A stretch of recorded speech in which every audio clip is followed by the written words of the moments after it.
Okay, I lied. One more. I forgot about this one. Mama, This one's kind of cool. Mama, do you have two music rooms? No, ma'am. There's just one. Okay. Did you find the right one? There's just one music room, Sissy. Thank you.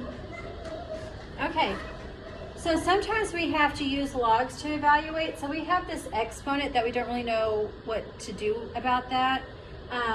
So we're going to need to get rid of that. And to get rid of exponents in places we don't want them, a lot of times we use logs, right? We've done that because of the power property. So the same thing goes here. So I'm going to say, let y equal this limit, okay? As x approaches infinity, 1 plus 2 over x to the x. Now I have an equation, and I could take the natural log of both sides. So the natural log of y is equal to the natural log of the limit as x approaches infinity, plus 2 over x to the x. All right, now remember, a lot of times I could pull out these limits, right? Put them on the outside of the function. So we're going to do that next. Natural log of y is equal to the limit as x approaches infinity of natural log of 1 plus 2 over x to the x. Now because of that power property, I'm going to bring that x out front.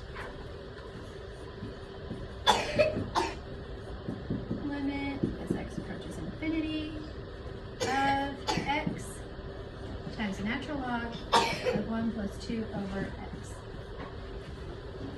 Okay. Now, even here, this is not an indeterminate form. And when I try to take the limit, I get infinity times the natural log of what this would be approaching 1, right? Because this is approaching 0, so this is just 1 plus 0 as x approaches infinity, which is 0.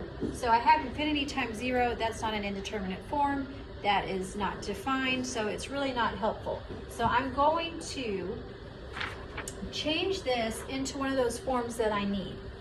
And I'm going to do that by rewriting it just a little bit.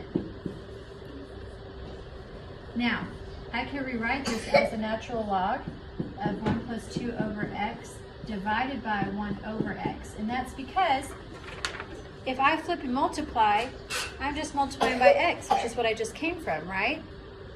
So,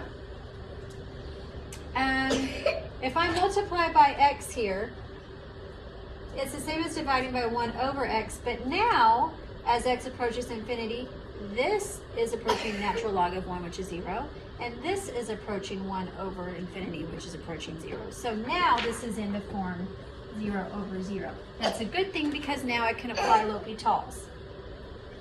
Now, I'm just carrying around this natural log of y because I'm just working on this limit right now. I'm not adding or multiplying or doing anything just to one side that has to be done to the other, so I'm just carrying this around.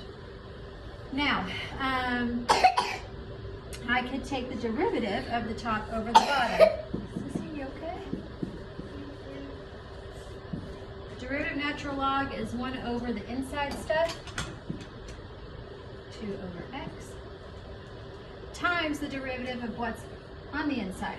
Well, this can be rewritten as 1 plus 2 times x to the negative 1. The derivative of that, I bring that down and multiply, that's negative 2x to the negative second. So I'm multiplying this whole thing by the derivative of the inside because that's chain rule, right?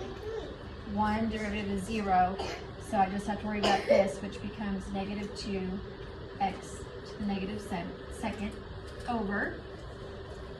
This can be rewritten as x to the negative first power, which that derivative brings down the negative 1, x to the negative 2, so I get negative 1 over x squared.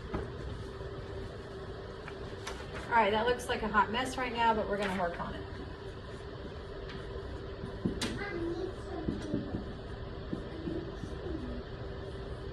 All right.